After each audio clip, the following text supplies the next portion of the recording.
Me parece bastante interesante el mundo del culturismo natural. ¿Por qué? Porque creo que es uno de los mundos donde más existe este bro science, Sí. ¿no?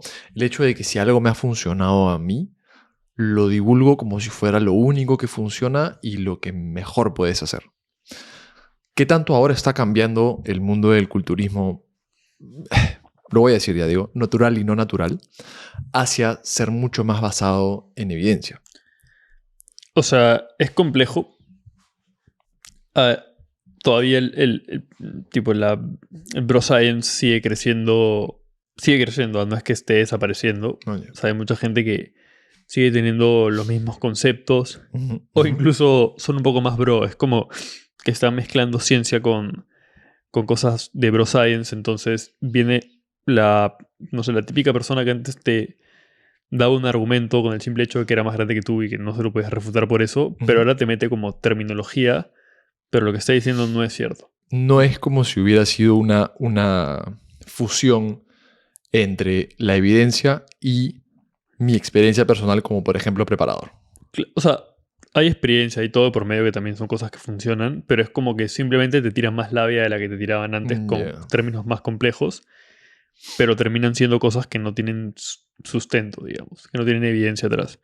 Cosas que podrían tener sentido eh, basándose en ciencia netamente, pero que no están comprobados por la evidencia, ¿no? Ya, como por ejemplo, y por decir cualquier cosa, el término del episodio pasado, donde pues es la eliminación del sodio dentro de una semana de peak week.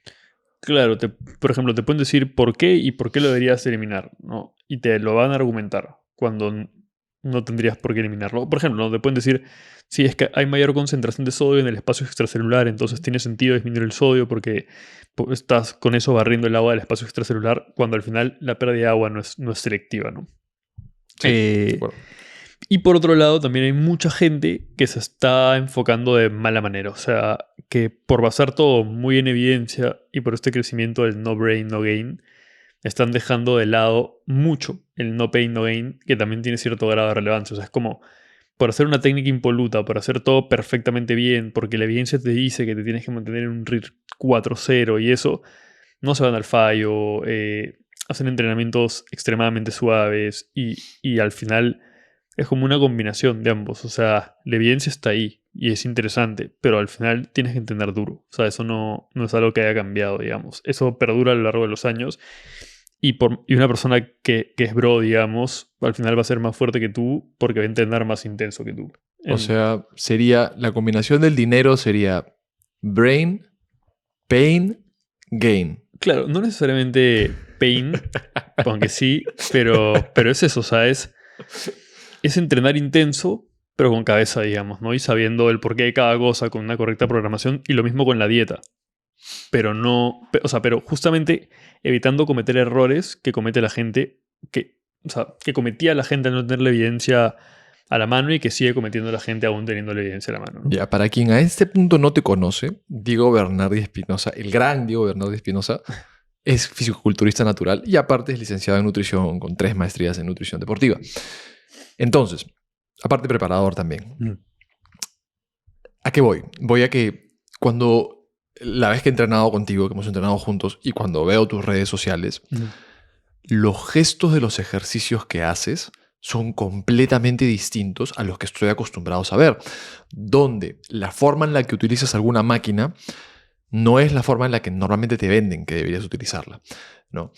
Y me imagino que ahí es un poco donde nace lo que decías antes, que no todo es, pues, básate en la ciencia, no todo es básate en el bro science, Claro. sino hace esta fusión entre estos dos conceptos, donde ya la máquina de remo para el dorsal, en vez de usarla sentado con el pecho apretado, la utilizas parado, jalando siempre unilateral y pues buscando que el alargamiento del músculo tal se dé hasta tal punto y que la contracción se dé hasta tal otro.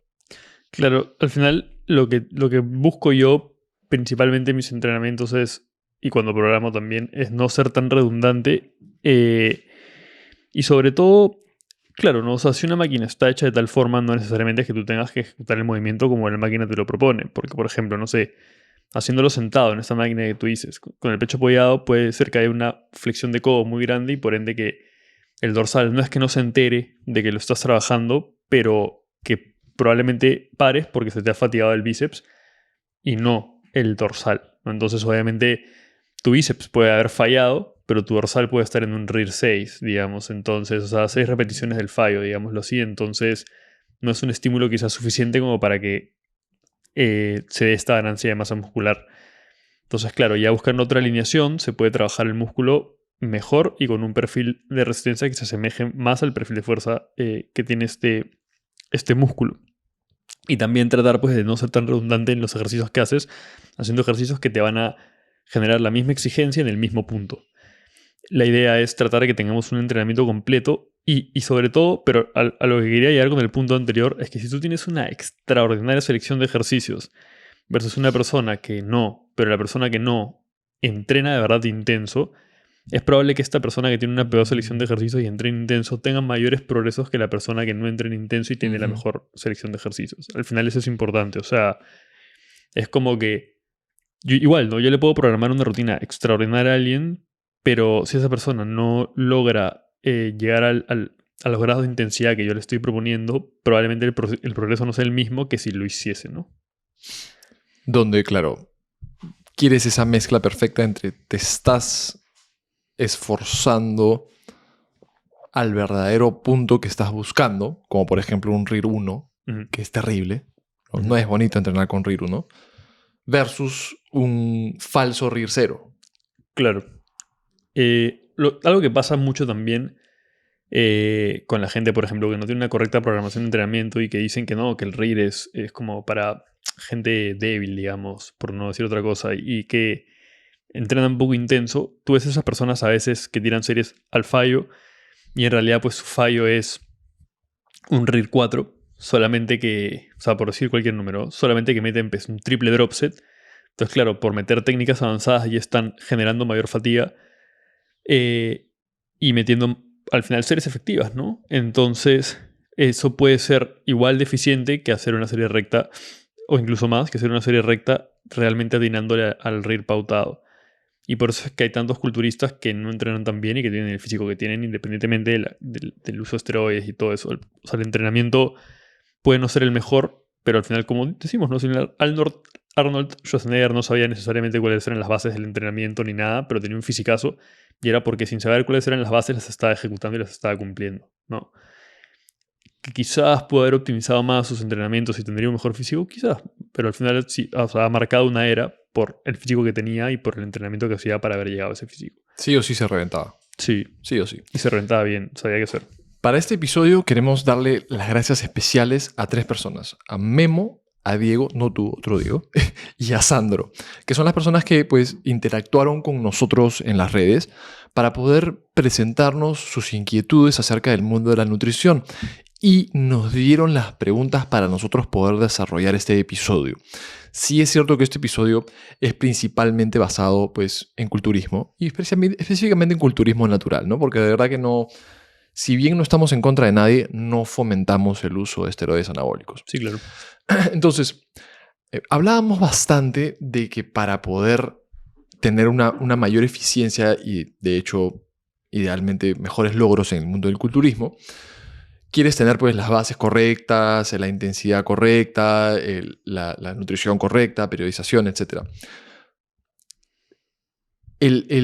Digamos, en mi mente, el objetivo principal del culturismo es estar enorme. Maximizar el volumen que tienes para después poder secarte y pues tener un cuerpo bastante definido, ¿verdad?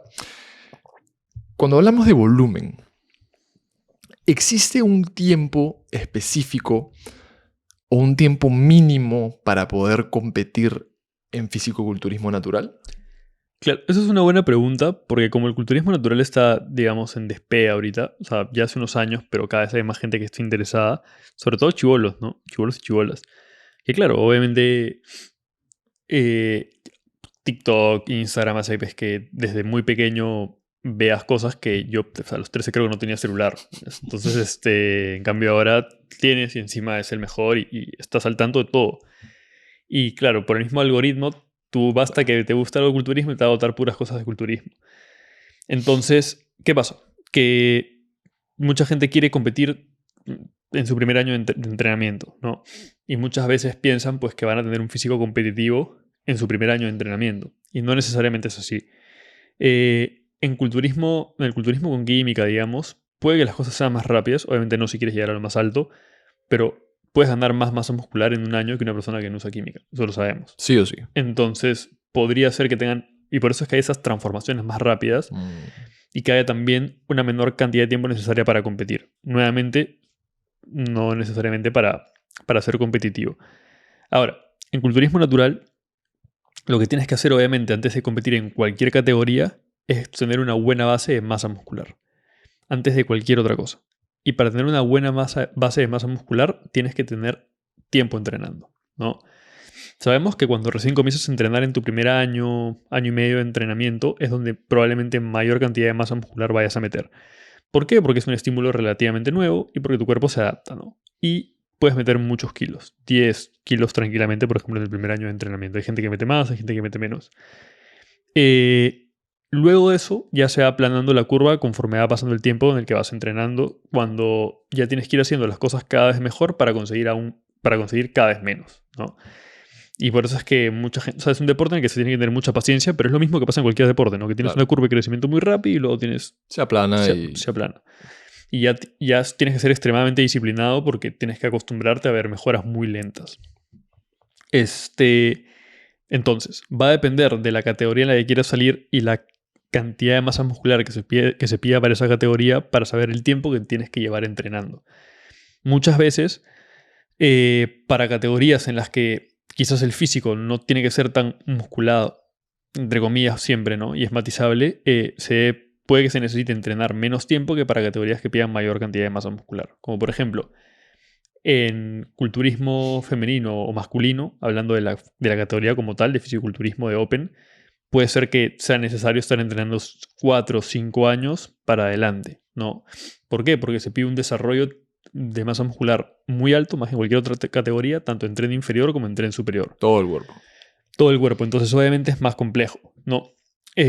Mientras que en categorías en las que se pide, entre comillas, nuevamente, un poco menos de masa muscular, como bikini, como men physique, quizás el tiempo que se tenga que llevar entrenando es menor, ¿no? 3 años, por ejemplo, como mínimo. Pero tiempo entrenando de forma correcta y idealmente en superávit, o sea, no definiendo, ¿no? No en definición, sino comiendo un poco más para que el entorno, para que se dé esta ganancia de masa muscular sea el óptimo. Claro, que tal vez esos 2-3 años no van a ser lineales, porque durante todo ese tiempo no quieres estar solamente subiendo, tal vez como es tu propósito y como te quieres ver, quieres hacer alguna etapa corta de definición, ¿no? Tal cual. Como por ejemplo viene un verano y quieres ponerte chévere, entonces estás subiendo y buscas una definición, bajas y otra vez vuelves a subir, ¿no? Y además algo que se suele, no pedir, pero algo que se suele buscar en una persona que quiera debutar en culturismo, es que al menos haya vivido previamente una definición clásica, ¿no? O sea, no a punto de competición obviamente, pero a punto playa, porque claro, no sabes ni siquiera qué te estás enfrentando y no es que vas a llegar a estar bajito en grasa y se acabó, no, vas a pasar el punto normal de grasa. Vas a pasar hambre, vas a tener que saber cómo lidiar con cambios de humor y cosas que son propias de una definición prolongada, ¿no? Y es básicamente eso. Entonces yo diría que más o menos unos 3 a 5 años de entrenamiento y luego ya va a estar el hecho de haber experimentado una definición antes, que no es una regla que se tenga que seguir siempre. Hay gente que puede no haber definido nunca y prepararse para competir y que le vaya muy bien, pero se sugiere, ¿no? Y luego hay otra cosa que también es muy importante, que ya hemos hablado en algún punto de los outliers, ¿no? Que son estos sujetos que se salen de la media, ya sea para bien o para mal, ¿no? Hay gente que es menos respondedora al entrenamiento de fuerza, que probablemente tenga que llevar más tiempo entrenando del que tiene que entrenar la media para poder debutar, ¿no? Para poder debutar, ojo, todo lo que estoy diciendo es para ser competitivo, porque uno puede debutar cuando quiere en realidad. Y ya por otro lado están los que responden mucho más que la media, ¿no? Entonces hay gente, ves, que tranquilamente puede llevar entrenando 1 o 2 años, competir y ser campeones del mundo. Y es porque tienen una genética prodigiosa, son muy respondedores al entrenamiento de fuerza, tienen formas muy bonitas. O sea, por ejemplo, o sea, la forma con la que nacen, digamos, las inserciones de los músculos, la forma ósea, todo es tan perfecto que incluso sin mucha masa muscular tiene formas tan bonitas que le van a dar a una persona con más masa muscular. Que al final hay muchas variables que entran dentro de la evaluación en culturismo. Y nada, si viene una persona que, por ejemplo, tiene nuevamente muy buenas formas y además responde bien al entrenamiento de fuerza y hace las cosas bien, 2, 3 años y puede salir en Open, si quiere, incluso en culturismo. Pero eso nuevamente va a depender de cada persona. Pero como norma general, si queremos salir, por ejemplo, en Men Physique, 2, 3 años de entrenamiento como mínimo, nuevamente con las características que hemos mencionado previamente, estando en superávit, entrenando con una correcta programación. En bikini quizás 1, 2, 1, 3 años, ¿no? En figure, igual que en men's, 2, 3 años. Y en categorías como Classic, como Open, como culturismo femenino, 3 a 5 años por lo menos, que nuevamente es matizable. Pero es eso, o sea, al menos un volumen larguito antes de pensar en nuestra primera competición, ¿no? Es interesante escuchar esos rangos de tiempo, porque tal vez para alguien que está escuchando o viendo este episodio y está muy interesado o interesada en ingresar en este mundo, le sea desalentador, Sí, ¿no? claro. Decirte, oye, mira, ¿sabes qué? Creo que objetivamente el mejor preparador del Perú que te diga que van a ser 3 a 5 años, te la baja, ¿no? Te dice, pucha, de acá a 3 años, pues quién sabe dónde voy a estar, qué va a pasar, no lo hago. Para poder, ¿por qué no fomentar un poco que estas personas tomen esta decisión? Hablemos entonces de los beneficios detrás del entrenamiento de fuerza. Porque claro, tu meta a la que quieres llegar, digamos, es competir de manera competitiva. No solamente salir a pararte a tarima a dar roche, ¿no? Claro. Sino a salir y pues buscar un puesto en el ranking alto. Ujú. Durante este periodo de tiempo y este periodo pues, de 3 a 5 años, lo voy a usar como una medida del 3 a 5, pues bastantes aspectos de tu vida van a mejorar, ¿verdad? Sí, o sea, hablando de salud, obviamente sabemos que el hecho de aumentar nuestra masa muscular y reducir nuestro porcentaje de graso, obviamente dentro de rangos saludables, va a beneficiarnos por todos lados, ¿no? Además, ya sabemos que de por sí la contracción muscular va a incluir mejoras a nuestra salud. Complementarlo también con un entrenamiento, entre comillas, aeróbico, un entrenamiento de resistencia, puede ser interesante para mejorar aspectos que el entrenamiento de fuerza por sí solo no puede mejorar. Y, y ya si entramos pues a cosas más sociales, digamos, te va a ayudar a conocer más gente que comparte objetivos similares a los tuyos, rodearte de un entorno donde hay más disciplina de la que suele haber en un entorno, digamos, de colegio universitario, o en fin, ¿no? Quizás a mejorar hábitos. O sea, yo no digo que ningún joven, digamos, deba pasar por la etapa de no probar un trago y esas cosas. Yo me he jugado bastante, pero sí es verdad que el alcohol no trae ningún beneficio a la salud, ¿no? Uh-huh. Ni el alcohol, pues ni el consumo de ningún xenobiótico, de drogas, etc. El pasar mala noche, el no moverte, el sedentarismo, ¿no? Sí. Claro, entonces si tú tienes un círculo de gente que entrena, quizás no toma, compartes comida fuera con ellos y eso, y te diviertes, vas a ser más saludable que una persona que se juega todos los fines de semana. Que mucha gente dice, no, pero es que eso es aburrido. Claro, es aburrido porque tu diversión está enfocada en jugarguear, pero cuando descubres otras cosas que también son divertidas, pero que no has probado, digamos, como entrenar, que no obviamente no es para todos, como para quedar con tus amigos en entrenar y hacer un plan después, ir a comer, quizás hacer algo tranquilo en la noche, es divertido también, pero eso ya depende nuevamente de cada persona. Y bueno, también te da la disciplina que se extrapola a todas las aristas, digamos, de tu vida, ¿no? Como ser más disciplinado en los estudios, en el trabajo, no en lo que sea. Y al final creo que esos son los principales beneficios que pueda tener el entrenamiento de fuerza. Ah, bueno, y a nivel psicológico, obviamente sabemos que el entrenamiento de fuerza va a mejorar aspectos a nivel cognitivo, a nivel fisiológico, pero también a nivel emocional, digamos, ¿no? Hormonal, sí. O sea, no lo quiero decir así, pero verte mejor y sentirte mejor con tu físico, que bueno, nuevamente siempre te deberías sentir bien con tu físico, pero hacer algo, digamos, por tú sentirte mejor, por como quisieras realmente verte, va a hacer que te sientas más empoderado en parte y también mejor contigo mismo, ¿no? Y eso pues está bien. Y no olvidemos también que el gimnasio puede llegar a ser un desfogue, digamos, para algunas personas. O sea, tienes un mal día y en vez de, no sé, pues, responderle mal a algún amigo o eso, desfogas esa ira, digámoslo, o esa frustración o lo que sea en el gimnasio, ¿no? O sea, agarras los hierros y los destruyes a ellos, ¿no? Que al final es válido. Como dicen algunos, un mal día es el mejor preentreno. Bueno, la verdad es que no sé si eso va para todos, pero entrenar a veces te puede ahí ayudar a despejar algunas cosas, ¿no? Mira, creo que con eso respondes bastante bien la pregunta de cuánto tiempo debería ser para poder competir y también de pues ayudar a personas que estén considerándolo a entender que el camino es mucho más bonito y más beneficioso que la meta. Tal cual.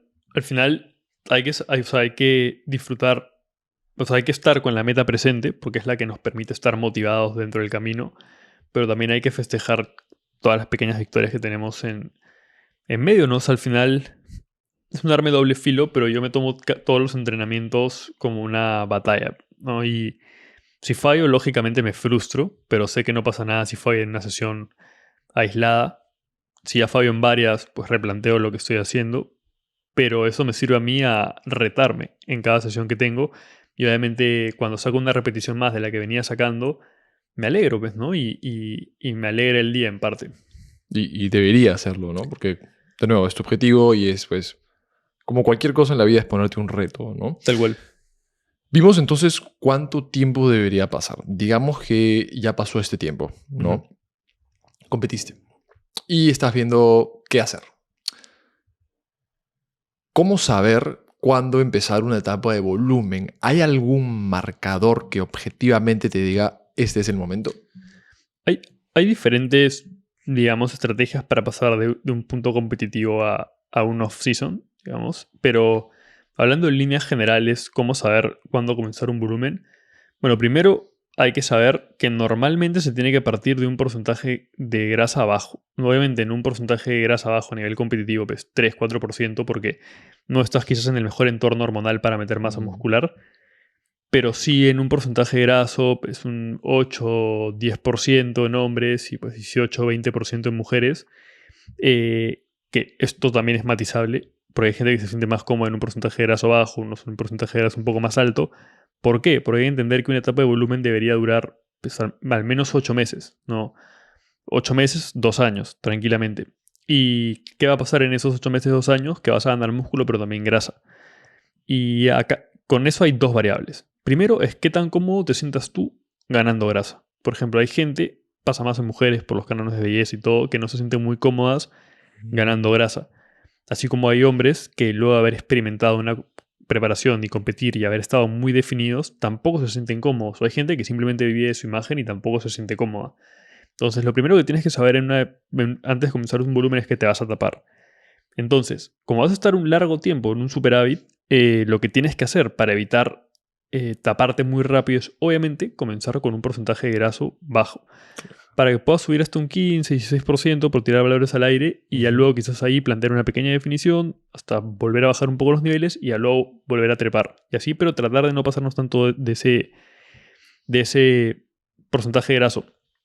Que ojo, no significa que no podamos exceder ese porcentaje de graso, porque se hablaba Mm. mucho de que pasando ese porcentaje de graso comenzaban a haber ciertos problemas, como una ligera resistencia a la insulina, que los marcadores de salud no eran los más ideales, y por ende se dificultaba la ganancia de masa muscular, que en parte puede ser cierto, pero no en todos los sujetos. Hay gente que puede estar con un 20-22% de grasa y seguir metiendo músculos de forma muy eficiente, Ujú. pero va a depender nuevamente de cómo se sienta con su físico en ese momento, porque ya te va a comenzar a pesar el cuerpo, vas a comenzar a tener digamos, los efectos secundarios que siente una persona que de por sí tiene un porcentaje de graso elevado, ¿no? Entonces, si tú quieres sentirte de forma atlética, obviamente si estás con un montón de peso encima, no te vas a sentir así. Entonces son cosas que hay que tomar en cuenta. Eh, y obviamente, para no taparte tan rápido, la magnitud del superávit, o sea, la magnitud de las calorías que metan, es interesante también. Ujú. Hay gente que es muy novata, que puede ser interesante que meta un superávit más agresivo, o sea, hablando de 15-20% de las calorías de mantenimiento. A ver, perdona que te corte, pero Sí, para ti un superávit agresivo es 15 a 20% extra. claro.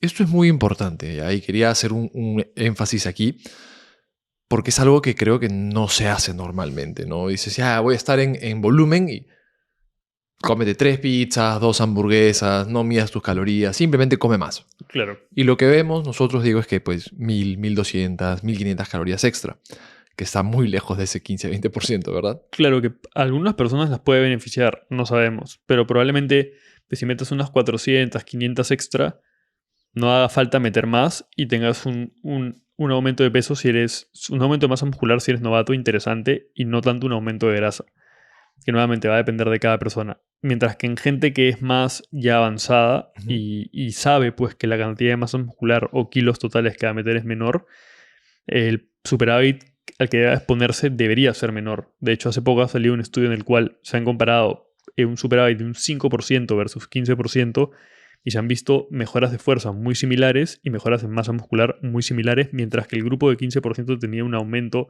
me parece que no era significativo, no era estadísticamente significativo, pero tenía un mayor aumento de pliegues cutáneos, o sea, mayor aumento de grasa versus el de 5%. Entonces, ¿eso qué nos dice? Que quizás en gente que lleva un tiempo entrenando, mientras más pequeño sea el superávit, mejor. Pero constante. Claro. Y lo que tú has dicho, ¿no? Que mucha gente piensa pues, que estar en volumen es, ok, ya acabé mi etapa competitiva, que era lo más importante, entonces ahora voy a comer y voy a ponerme las pilas cuando esté nuevamente en etapa competitiva. Eso creo que está muy extrapolado del culturismo con el uso de química, donde muchas veces el off-season es como, me descuido porque ya luego cuando esté en competencia voy a volver a estar en ciclo. O sea, no siempre, ¿eh? Pero voy a volver a estar en ciclo y voy a mejorar un montón. Mientras que acá, o por lo menos como yo lo veo, como lo hago yo mismo y como lo trato de transmitir a la gente que yo preparo es, la etapa de volumen es la etapa más importante. Ya en tu preparación y en tu competencia se ha definido que, por ejemplo, tienes que mejorar el pectoral. El pectoral puede que lo mejores ligeramente durante la preparación, o sea, en la definición, pero donde realmente vas a meter carne en el pectoral, por seguir con ese músculo, es en volumen. Entonces, si tú quieres meter efectivamente carne en el pectoral y que ese volumen sea prolongado y mejorar un montón de tu primera a tu segunda competencia, entonces tienes que hacerlo a conciencia. Si tú te tiras al abandono, te metes 20 kilos post competición en las primeras 3 semanas, 4 semanas, y luego entras en un bucle de culpa y todo eso, al final lo que va a pasar es que probablemente mejores, pero quizás no tanto que lo que hubieras hecho si hubieras hecho las cosas con un poco más de calma.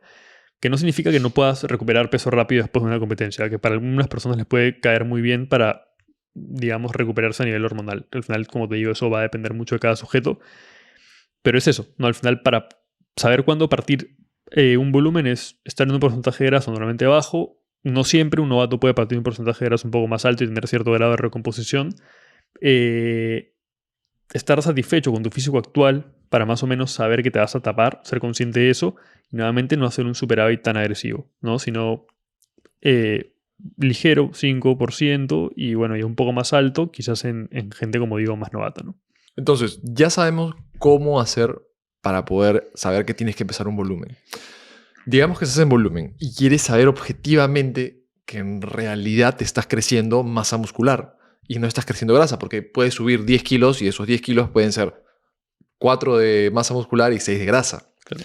¿Cómo hacer para medir objetivamente cómo estás subiendo? ¿Cómo es esas fórmulas de plicometría o de porcentaje de grasa que se pueden usar? Claro, ya hemos hablado, creo, en más de un episodio que podemos utilizar fotos, por ejemplo, siempre con la misma luz para apoyarnos y ver más o menos cómo está progresando el físico a nivel visual en el mismo momento del día, todo. Tenemos igual aparatos como de bioimpedancia que hemos visto que son menos exactos, pero que también pueden ayudarnos si es que lo estandarizamos bien. Y luego podemos apoyarnos, como bien dices, de la antropometría, ¿no? ¿Cómo? Bueno, en principio, midiendo los pliegues que nos... A ver, podemos hacer varias cosas. Podemos medir perímetros y ver, por ejemplo, evoluciones en todos los perímetros, no sé, pectoral, vuelta de hombros. Digamos brazo inflexión. Claro, igual, o sea, van a entrar más medidas para mí que las que hay en el protocolo del ISAC, ¿no? Como por ejemplo, vuelta de hombros, Sí. que no está en el protocolo del ISAC, pero me interesa ver el desarrollo del deltoides lateral. Entonces son medidas que, por ejemplo, van a entrar ahí. Ver la evolución de los perímetros, por ejemplo, ver que, claro, pectoral, hombros, brazo contraído está aumentando y no, sea que eso se ha mantenido y solo ha aumentado cintura, por ejemplo. Eso no sería positivo, obviamente, pero digamos que hemos evolucionado en brazo contraído, hemos evolucionado en muslo, hemos evolucionado en vuelta de hombros, en pectoral y cintura está igual, pues obviamente Se celebra. se puede asumir que había una ganancia de masa muscular importante y no necesariamente de grasa. Pero hay gente que gana poca grasa a nivel abdominal, como ya lo hemos visto. Entonces, en esa gente puede ser que esté ganando grasa en brazos, en piernas, En la espalda. en la espalda. Y ahí los pliegues quizás son interesantes, ¿no? No necesariamente sacar el porcentaje de grasa con los pliegues, sino, por ejemplo, ver la sumatoria de pliegues Ujú. o incluso medir pliegues específicos. Que al final en culturismo hay pliegues pues, que no están estandarizados o que no están bajo el protocolo ISAC igual, como son el del pectoral, el de la axila.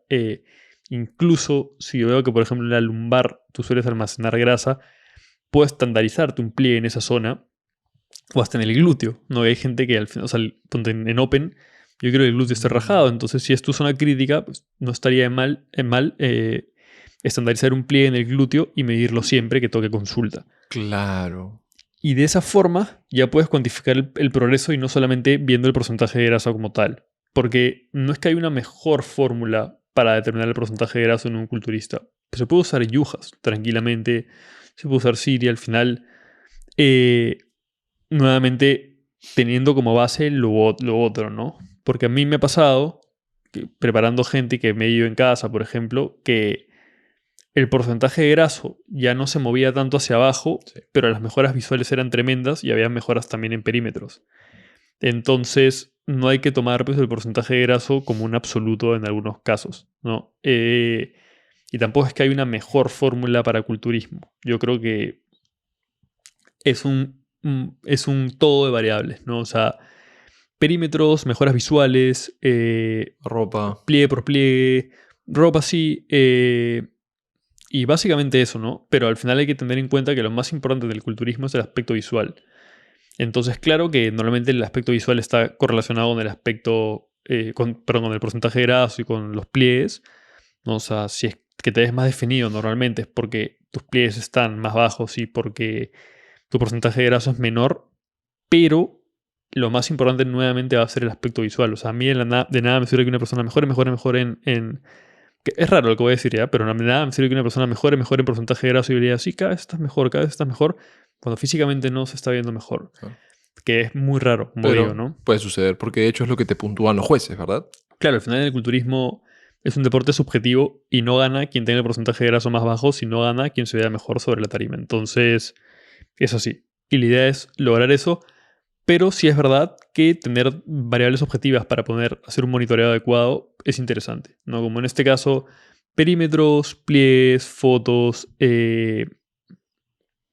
básicamente eso. Sí, de verdad, desde el lado de vista, desde el punto de vista no culturista, Ujú.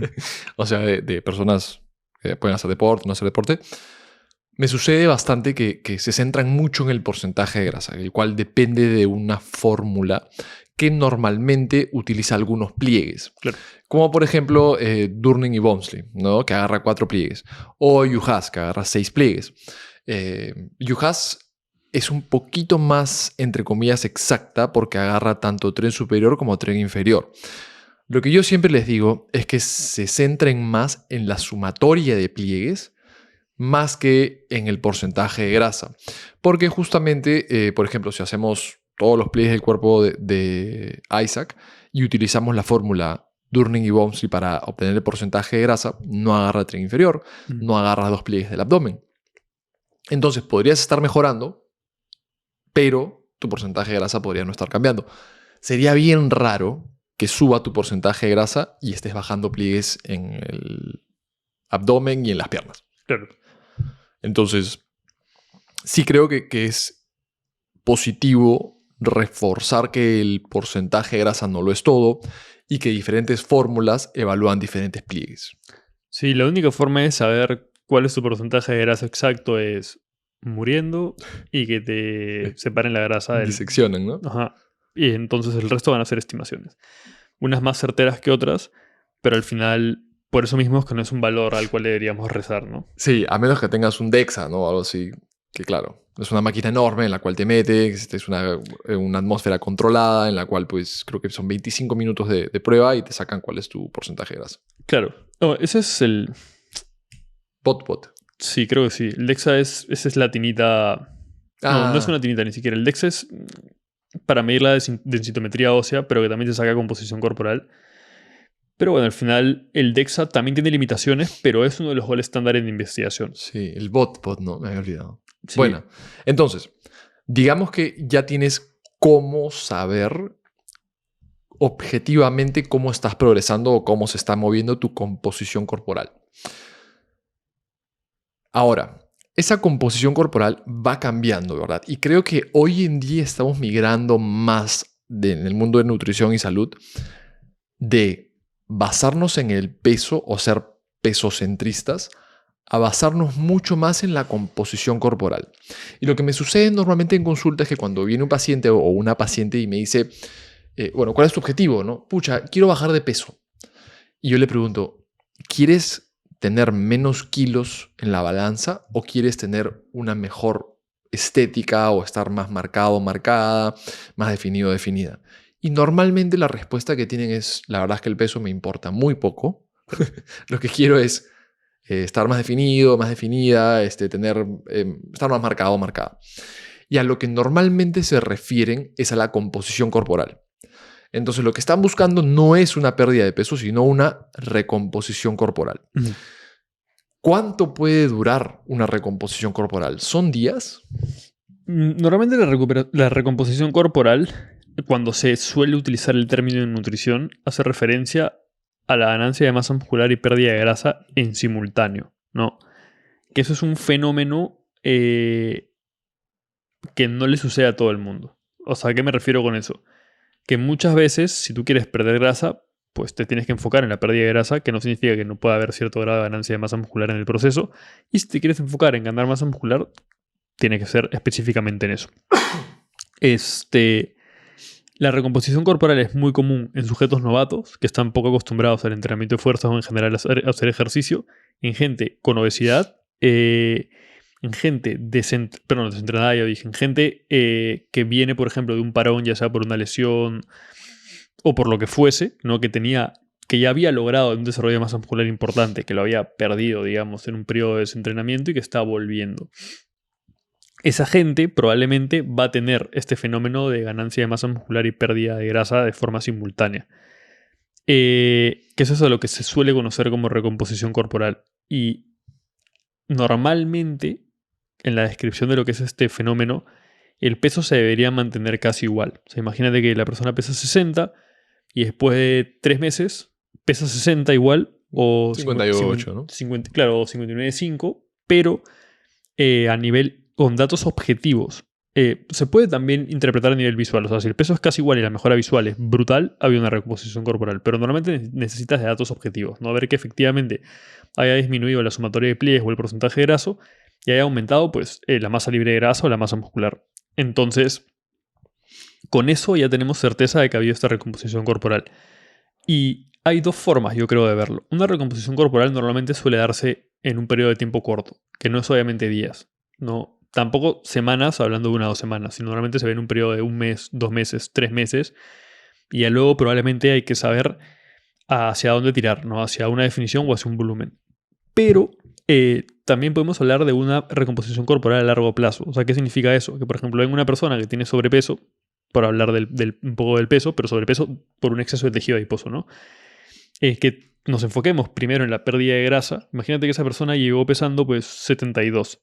Nos enfocamos primero en la pérdida de grasa, o ni siquiera con sobrepeso, quería mejorar su composición. Nos enfocamos primero en la pérdida de grasa, llega a pesar 67 después de 4 o 5 meses, 4 meses de definición, por decir una cosa al aire, y luego inicias una etapa de volumen, no de ganancia de masa muscular. Y luego de 5 o 6 meses de volumen, por ejemplo, por decir cualquier valor, esa persona está pesando lo mismo con lo que llegó a consulta la primera vez, pero con menos grasa y con mucha más masa muscular. Entonces ahí has tenido una recomposición corporal, pero que ha tenido dos procesos. O sea, ha tenido un proceso de déficit y luego un proceso de ganancia de masa muscular.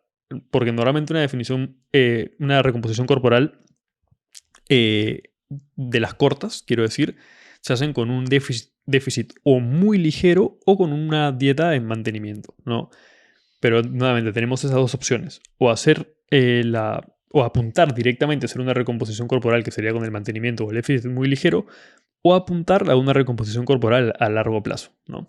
Sí, y es interesante. ¿Por qué? Porque para seguir con el ejemplo que has dado, que me parece súper bueno, has planteado una línea de tiempo de más o menos 10 meses Ujú. en los cuales el peso de la persona se ha mantenido. Claro. Entonces, pues, venimos de nuevo de una sociedad bastante pesocentrista, donde alguien que le toma 10 meses estar en el mismo peso en el que arrancó, va a decir, oye, esto no sirve para nada. ¿No? ¿Para qué estoy invirtiendo mi tiempo? ¿Para qué voy a tirarme un año haciendo dieta o cambiando mis hábitos alimenticios y entrenando si es que no voy a cambiar? Ujú. Ahí es donde viene pues la parte de educación nutricional y de explicar el término de recomposición corporal, ¿no? Normalmente lo que sucede es cuando le hablas a alguien de lo que va a tener y la temporalidad que probablemente va a seguir, por ejemplo, siguiendo lo que dijiste, que en 3 meses va a bajar 1,5 kilos, se desaniman. Dice, pucha, 1,5 kilos en 3 meses, pero no, mira, es muy poco. Ahora, cuando explicas que objetivamente solamente va a tener una pérdida de grasa y que por eso, mientras que entrena fuerza, la pérdida de peso no es tan insignificativa, distinta es la historia, ¿no? Sí, de hecho, la gente tiene que entender que tu peso no varíe y que tu composición corporal mejore o que a nivel visual te estés viendo cada vez mejor es de las mejores cosas que te pueden pasar en la vida. O sea, Sí, implica que estás teniendo una ganancia de masa muscular sustancial y una pérdida de grasa sustancial también. Pero sí es verdad que hay muchos nutris que dicen que son expertos, por ejemplo, en recomposición corporal, o mucha gente que te llega a consulta buscando una recomposición corporal, pero buscando la de corto plazo, ¿no? Cuando al final muchas veces no es algo a lo que deberías apuntar, es algo que se suele dar. bueno, Y de hecho es curioso, pero no hay ningún estudio hecho hasta ahora en el que se busque la recomposición corporal como tal. Sí hay estudios en los cuales se han evaluado estudios en los cuales se ha dado recomposiciones corporales, pero no porque ha sido el objetivo del estudio, sino porque se ha dado a mitad de camino. Y normalmente las recomendaciones son las mismas, ¿no? Dieta de mantenimiento o déficit muy, muy ligero. Y nada, una dieta hiperproteica, como siempre, en torno a 1,4 gramos por kilo de peso. Y un consumo de grasas óptimo y un consumo de carbohidratos suficiente como para que el rendimiento deportivo se mantenga o incluso incremente, ¿no? que de hecho, consecuentemente es lo que me acaba de suceder a mí. O sea, a ver, hace 6 meses no hacía nada de deporte, no salía de mi casa, casi no me movía. Hablando ya a deporte en sí, ¿no? O sea, Mm, en verdad, extenuante. Y en esos últimos 6 meses, pues mi peso no ha variado ni un gramo. Creo que he claro, subido medio kilo, pero he tenido una recomposición corporal de la patada, ¿no? De hecho, mi composición corporal ha cambiado bastante. claro. Y de nuevo, ¿no? Si es que yo me pongo a mí mismo de ejemplo y le digo que en 6 meses tu peso va a variar medio kilo, pucha, que eso no sirve para nada, ¿para qué me voy a tirar tanto tiempo? A lo mejor me voy a otro sitio. Claro, Y no, ¿me entiendes? O sea, te vas a sentir súper bien, vas a dormir mejor, vas a tener más fuerza, vas a tener más funcionalidad, etcétera. Sin mencionar la parte estética, sí, totalmente. ¿sí? Entonces, la recomposición corporal es un periodo, normalmente cuando hablamos de una temporalidad de la recomposición corporal, no hablamos de 3 días, no hablamos de una semana. Para nada. Hablamos pues de 3 semanas a más. Claro, y nuevamente, ¿no? Pues una recomposición corporal buscada puede tardar, pues, 2, 3 meses, Sí, y una recomposición corporal por partes, digámoslo así, puede demorar años, ¿no? claro, sí, de verdad que sí. Y creo que con eso estamos suficiente como para cerrar este episodio. Ha sido un episodio un poco más basado en la parte de pues, culturismo Ujú. y estética y composición corporal, pero creo que cada vez más son las personas que entienden estos conceptos y que están pudiendo entender que todo va más allá del peso, sino pues hablemos siempre de composición corporal, ¿verdad? Así es. Diego Bernardi Espinosa. Gracias de nuevo por otro episodio. Tenemos un episodio más en la bolsa.